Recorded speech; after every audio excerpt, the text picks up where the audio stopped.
जय शिव गुरु। प्रिय श्रोताओ, आप सुन रहे हैं माय स्कंद पुराण और आज आप सुनेंगे स्कंद पुराण का भाग 69 तथा माहेश्वर खंड का भाग 68। पिछले भाग में आपने सुना कि नारद मुनि ने मही सागर तट पर के संगम पर देवियों को स्थापित किया। देवियों की शक्तियां वहां स्थापित हो गई। अब इससे आगे की कथा इस भाग 69 में सुने। नारद मुनि कहते हैं कि अर्जुन, अब मैं तुम्हें सोमनाथ जी की महिमा का स्पष्ट रूप से वर्णन करता हूँ। पहले की बात है, त्रेता युग में गौड़ देश के भीतर दो महा तेजस्वी ब्राह्मण थे। एक का नाम था उर्जायंत और दूसरे का नाम था प्रालेप। उन दोनों ने एक दिन पुराण में एक श्लोक देखा। वह श्लोक इस प्रकार था। उसका अर्थ है कि ब्रह्मा जी, ब्राह्मण कहते हैं कि ब्रह्मा जी ने पुलस्त मुनि से परभास आदि तीर्थों का वर्णन किया है। जिन्होंने इनमें डुबकी नहीं लगाई, उन्होंने तीर्थों का सेवन ही नहीं किया। वे दोनों ब्राह्मण प्रभास स्नान के लिए घर से निकले और वनों एवं नदियों को धीरे धीरे पार करते हुए महर्षियों से सेवित कल्याणमयी नर्मदा नदी के पार तक चले गए। मार्ग में गुप्त क्षेत्र मही सागर संगम की महिमा सुनकर वहां स्नान करके पुनः वे प्रभास के ही पथ पर चल दिए। वह मार्ग सर्वथा जन शून्य था।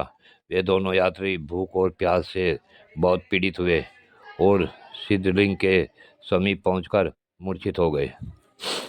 फिर दो ही घड़ी के बाद कुछ चेत में आने पर पार्लय ने उर्जैन से धैर्यपूर्वक कहा, हे सखे, मुझे यहाँ कुछ सुनाई पड़ा है, वह बतलाता हूँ, सुनो।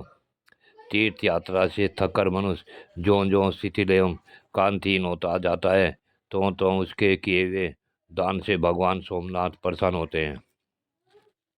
यह बात एक दूसरे से कह सुनकर मूर्छा दूर होने के बाद उज्जैन और प्रालय लौटते हुए प्रभास क्षेत्र की ओर चले।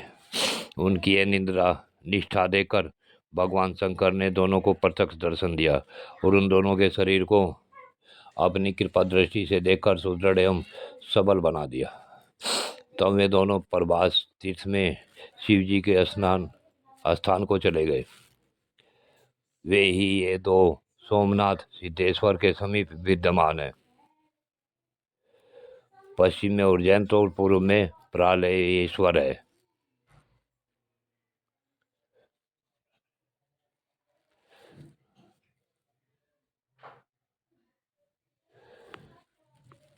तब शिवलिंग की स्थापना करके एकाग्रचित हो उनकी स्तुति की थी। अर्जुन, उस स्तुति को सुनो। भगवान रुद्र सूर्य के समान अमित तेजस्वी आपको नमस्कार है।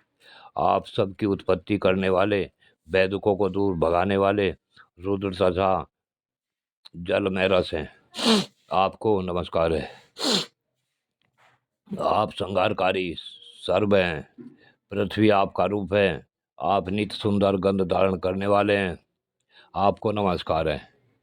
आप सबके ईश्वर तथा वायु रूप हैं। आपने ही कामदेव का नाश किया है।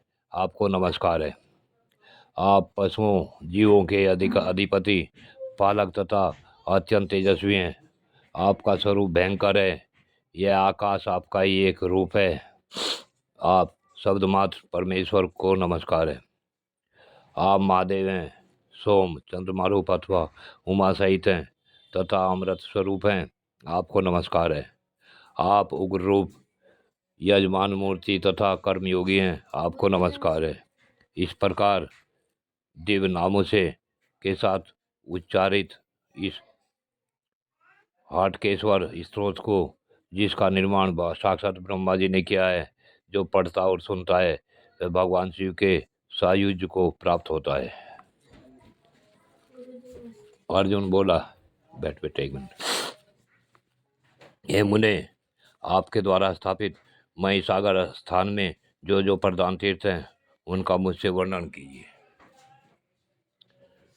तब नारद जी ने कहा, अर्जुन, मही सागर में जो जो मुख्य तीर्थ हैं उन्हें बतलाता हूँ। उस तीर्थ में जयादित्य नाम से प्रसिद्ध भगवान सूर्य विराजमान है।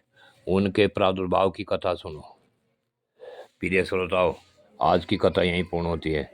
आगे की कथा अगले भाग में। जय शिव।